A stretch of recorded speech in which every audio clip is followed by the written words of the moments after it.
Christy with the Chirp YouTube channel. Today I would like to talk with you about 5 resolutions that you can make for 2019 to better help your kid. These are kind of shifts in mindset or maybe shifts in patterns that you have been doing for some years, maybe many years, that I think will benefit your kid and your whole family or your students if you happen to be a teacher. The first one is allow your child to lead more. Do more child-directed activities. The reason behind this is because oftentimes we get very focused on fitting the child into a certain schedule or putting the child in some sort of a box, making activities and then forcing the child to be part of those activities. Kids don't learn real well that way. As I've mentioned in lots of previous videos, children learn really well through play and through focusing on activities which interest that particular child. If I'm forcing Billy to play trains, but what he really wants to be doing is playing gears or being at the park, then I'm not taking advantage of his natural interests, which is going to not benefit him as much as if I taught those same things, but through the activities that actually interest him. For example, I can work on talking about colors or sizes or shapes, no matter what I'm doing. I can teach that, yes, by playing trains, but I also can teach that while playing at the park or while playing gears. There is more information on this topic. And the first book I'm going to recommend to you is More Than Words. If you've watched my channel very long, you know that this is one of my very favorite books. It's huge, but there are a lot of pictures that teach you exactly what I just was talking about, which is how to get involved with what the child is interested in, rather than trying to force the child into getting interested in your agenda, which, as you can imagine, is usually not very successful. Another book on a similar topic is The Child with Special Needs by Greenspan and Weeder. This book is a little more scholarly, and yet it gives a lot of really good information on the different stages of a child's development and how we can intervene at each stage in order to help the kid more successfully move to the next stage, which is exactly what we want. There are some things you'll want to think about as you are working on allowing your child to lead more. Number one, I'm not talking about allowing your child to boss everyone else in the family around. I'm talking about having set times every day where you sit on the floor with your child for half an hour, 45 minutes, and you allow your child to choose what happens during that time. If your child grabs blocks, then you play blocks together and you work on interactions and words and staying calm and all of those skills while you're playing blocks. If your child chooses bubbles, then you work on all those skills while you're playing bubbles. Your child is directing the activity. Your child is deciding what the equipment is, what kind of activity she wants to do, and you are getting involved in that activity, showing that you care about what her interests are, showing that you too want to do what she wants to do. Whether you really do or not is another topic, but we all show interest in things that interest the people we love, because that's a way that we show love and acceptance. We need to do that with kids too. Another thing to think about is to get involved and make it slightly more complex. So if your child grabs a ball and then just rocks back and forth and squeezes the ball, you might grab a ball and rock back and forth and say, squeeze, squeeze. Every time you squeeze the ball, squeeze, squeeze. Or you might choose to hold a ball like your child and rock back and forth, but every once in a while say, up, and just put the ball up in the sky, up, just all of a sudden with lots of excitement. Your child is likely to be surprised by your activity and maybe begin to imitate you, or maybe simply enjoy the fact that you're doing something really interesting, and therefore begin to enjoy you and all human interaction over time a little bit more. That's what we're looking for. On the topic of allowing your child to be more in control of those free type of activities, I also want to mention, and this may be controversial with some of you, please don't put your child in a highly structured, non-play-based program. There are a lot of these programs, usually called ABA or Applied Behavior Analysis programs. They're often recommended by medical doctors, and they're really not great for kids if you want kids to develop independent thinking, good social skills, and actual initiation skills. Those programs are very quiz-based, so they will oftentimes do 10 or 20 trials of the same type of thing in a row, and the kid a lot of times comes away feeling quizzed all the time, like life is a test. Whereas a more play-based approach, as I have been discussing with you and as I talk about lots and lots on my channel, allows the child to develop as an individual, to build skills through relationship, rather than learning to answer questions and learning how to respond to a prompt. I don't want a child who's a robot. I don't want a child who responds to my prompt. I want a child who has a relationship with me, who learns skills out of the interactions that we have. I don't want a child who is memorizing the right responses. I want a child who is actually communicating what is inside of her to me. These kinds of training programs can sometimes mean that the kind of skills we actually want don't develop the way that we think they will. Okay, maybe the child will learn that this truck is green and not red, but will the child be able to develop creative thinking, higher level social skills, and will the child be able to generalize the skills that she learns in those more quiz-based sessions to the real world? Maybe not. Again, I would like to recommend The Child with Special Needs, the book I just mentioned, because he explains in detail how to work at each of those levels that kids need to work at in order to get to the next level. And he explains how to do it in a way where the child feels heard and the child is leading the activity, but the adult is the one who is shaping the skills that the child is learning through every activity. There are a number of different programs that use similar strategies. The one that I was introduced first, and therefore maybe it's my favorite, is the DIR Floortime model by Dr. Greenspan.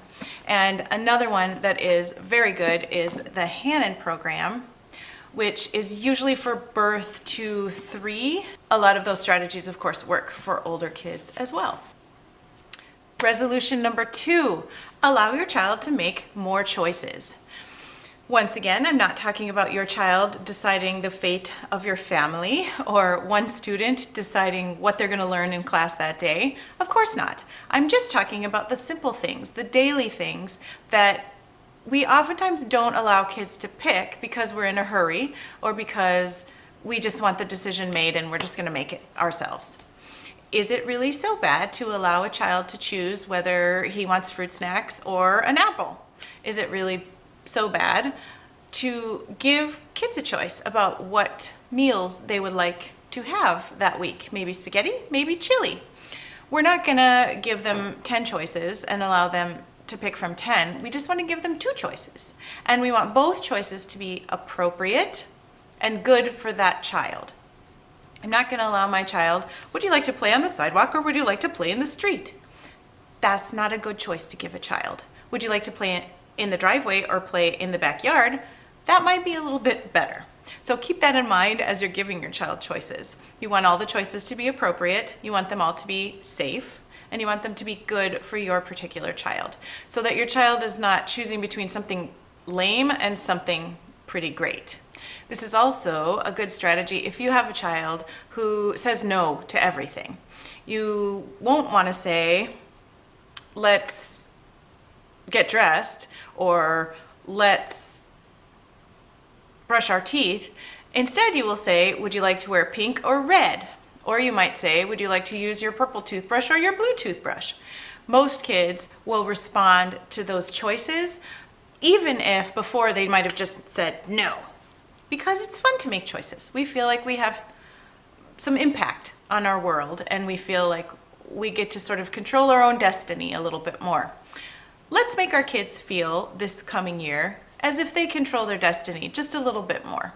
I should also mention under this bullet point that a lot of our kids with special needs feel unheard and unable to have an effect on their world because their decisions are all made for them. Even our kids who are nonverbal, even our kids who don't seem to be making choices, let's do what we can to help them make choices, to help them become more active participants in what happens to them during the day and how they participate in the world. Because their behaviors are likely to be less negative, less challenging, because they feel more involved and more effective in changing their reality and shaping it how they would prefer it. Number 3, model language or communication for your child or students rather than asking lots of questions. Once again, when we approach kids, especially those with communication delays, with question upon question upon question, they become responders rather than initiators. And we want children who can initiate communication, not just children who can respond to questions. Obviously, sometimes we have to ask questions, such as, would you like fruit snacks or apple? As I mentioned in the previous bullet point, yes, we want to give kids choices. And we also want to model for them how to request things. This is why I have a whole series on using communication books. And this is why I talk a lot about as if speaking, which is speaking as if I am the child. So I offer my child the choice of fruit snacks or apple. My child reaches for the apple, and I say, I want the apple, please. I model for the child the language that would be appropriate for her to say and give her the apple. If we're playing trains and my child crashes the train into another train, I might say, oh no, I crashed, and model for the child language that he might use that would be appropriate coming out of his mouth. So I'm kind of assuming that in the child's head, he's recording the language and then later can play it back exactly as I said it so that it sounds appropriate coming from him. So rather than saying, would you like me to tie your shoe? I say, Mommy, tie my shoe, please. Instead of saying, oh no, you dropped your bear, I model for the child, I dropped my bear. Once again, speak as if you are the child on this point. That is the goal. Sometimes kids feel really put upon when we ask them too many questions. Questions are difficult for many of our kids with communication delays. They're difficult because the sentence structure is kind of backwards. If I say, I want the apple, the question becomes, what do you want? But the words are all in a different order. Sometimes that can be confusing. It can be confusing because sometimes our kids don't understand that a question requires a response. I have some videos about how to teach kids how to answer questions. It's a process. We start out with the easy ones and get to the more complex ones later. And obviously we use a lot of visuals during that process. And while you're working on that, you want to continue to model appropriate answering of questions and appropriate commenting on everything to your child as if you were speaking out of the child's mouth. While we're on the topic of communication and visuals, I want to show you another book, Visual Strategies for Improving Communication.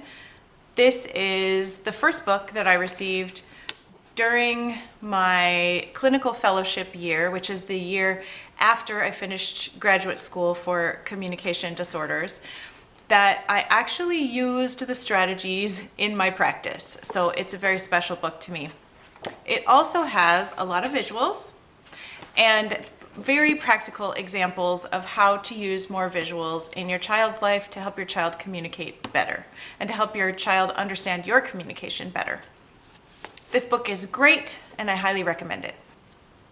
Point number 4, get even better at recognizing your child's sensory signals and meeting those sensory needs as best you can. I have tons and tons and tons of videos on sensory needs and how to meet them. I'll put the most recent one right there, but I have a whole playlist that you can explore at your leisure. I can't go into great detail about those things in this video because I've done so many other videos on them and because it takes a long time to talk about sensory needs, but I will recommend a couple of books to you. The first one is Understanding Your Child's Sensory Signals. This is very cool. It's very small, but it lists out the sensory signals one by one. For example, refuses to walk barefoot on grass, sand, or new surface. Okay, what about resists movement? And it tells you why your child might be doing that and how to work on that to help your child be a little more functional in the actual real world. Because some of those sensory issues can really impact how a child interacts with other people, how a child explores the world, how a child can learn, and we want to make sure that we provide them the best opportunities to learn and interact socially that we possibly can. So, what a great resource. I put links to all of these resources down below for you, as well as a bunch of websites that might be helpful, so don't forget to peek down there when you have a moment. Another book on sensory processing that you might find helpful is Sensory Processing 101. This one is one of the newer ones in my arsenal, and it's very, very easy to read.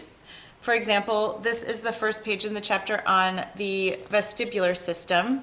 It talks about what a healthy vestibular system is, and then it talks about some of the problems that can happen with the vestibular system. And then it gives you activities to do to help in this area, to gain skills in this area. It's very well written for parents and for other educators who may not be occupational therapists, but who really would like a little more understanding about how the sensory system works and how to support the different areas of the sensory system that can sometimes run amok. Point number 5, clean up your child's diet in order to provide the maximum number of nutrients possible. Not just because it's the new year, but because if you think about it, we are made out of what we eat. Your child, if you birthed her or him, is made out of what you ate while you were pregnant and before. I am made out of what I have eaten over the last 7 years. It takes about 7 years for every cell in our body to be replaced. And what we eat during that 7-year period determines how well all of those pieces function. The best way to think of it, I think, is expressed in this book called Eat to Live by Joel Fuhrman. Mine has a bit of water damage. We had a leak in the roof a couple of years back, but I just haven't been able to replace it because I like this little copy and it means something to me. It was the first time I read this book and it was very meaningful. He talks about how health is determined by how many micronutrients per calorie are in what we're eating. So it makes a difference whether I have spinach or whether I have chocolate. Maybe neither of them is terrible, but one of them has a lot more nutrients in it than the other one. And in order to build the healthiest body, in order to fight off toxins better, in order to help my brain to work maximally well, I'm gonna need the maximum nutrients that I can pack into my diet. Obviously, we live in the real world. Sometimes things happen. I'm gonna eat corn chips sometimes. I did at lunch. And I also want to be aware that foods like fruit snacks, foods like fishy crackers and chicken nuggets and French fries, and all those foods that kids with sensory disorders tend to prefer because they're already partially digested. They all are kind of bland and mushy, but not too mushy. Those foods have very few nutrients in them. There have been studies on nutrition and autism, for example, that show symptoms of autism decreasing when kids were fed broccoli, even in a powdered form. And this isn't because it's about broccoli. It's because most kids who have sensory issues or who have developmental delays or disorders don't eat a healthy diet. And it's not because their parents don't want them to, it's because they're very picky about what they eat, and because their parents are very concerned, as anyone would be, with getting them just enough calories, no matter what it is. It's really easy to stop exposing kids to things we think they won't like, which is completely understandable. And that is why I recommend this book, Just Eat a Bite, talking about picky eaters and resistant eaters. And I think it will help if your child is one of those kids who resists new foods, resists crunchy foods, resists mushy foods, resists colorful foods, only wants to eat white foods. I know there are a lot of resistant eaters out there, and it's a problem because we can't build a healthy brain, we can't build a healthy body if we don't eat vegetables and fruit. I also recommend, please, if your child has a difficulty in this area, get a feeding therapist involved as soon as you can to expand what the child is exposed to, what the child is willing to touch, what the child is willing to taste, what the child is willing to eat on a regular basis.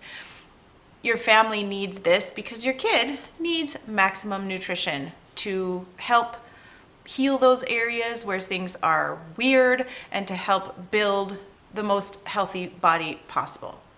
Please get some sort of a professional involved on all of these levels if you feel that it's necessary. And usually it is, because they have seen lots of different cases of your child's issues, and they are going to be able to tell you how to approach those issues and how to help your child make progress in those areas, especially on the topic of sensory processing, because that's one that most of us don't understand all that well, and we need help. And so get a specialized occupational therapist involved. I always say this, and I will say it once again in this video. Make sure that it's not just an occupational therapist, but one who has after graduation training in sensory processing, because that's not usually a topic that is taught in their graduate school programs. It's something that happens afterward. So make sure that your occupational therapist is the right one for dealing with sensory issues. If you're going to find a feeding therapist, some feeding therapists are speech-language pathologists, and some are occupational therapists, and some are a combined, they both work with the child at the same time. Make sure that you find somebody who's well qualified, and I'm sure that that will be helpful to you and to your whole family to make eating and meal times a lot more pleasant. I am going to give you one bonus point here, and that is enjoy your child. Look at the areas where your child is unique and hilarious and adorable, and look at how your child has already made progress and learned new things and grown and impacted your family in positive ways. Remember to think about those things. It's very tempting all the time to look at your child now and to think of all the ways that you wish he had already learned certain skills, or you wish she already was able to communicate better, or that his behavior wasn't quite so crazy, or she had some friends. It's tempting to look at your child now and think of all that you want for him or for her, and to think about the future and be confused about not knowing what's going to happen. That's scary. Let's take a little bit of time right around the new year to look at our child as he is, as she is, to appreciate those unique characteristics and those really special individual quirks, to look back and to see how far your child has already come, and to look at your family and to think how great it is that you can support each other and walk through life together, even when it's hard. I hope you got some good ideas out of this video, and I wish you a very, very happy 2019. I'll see you in my next video. Bye.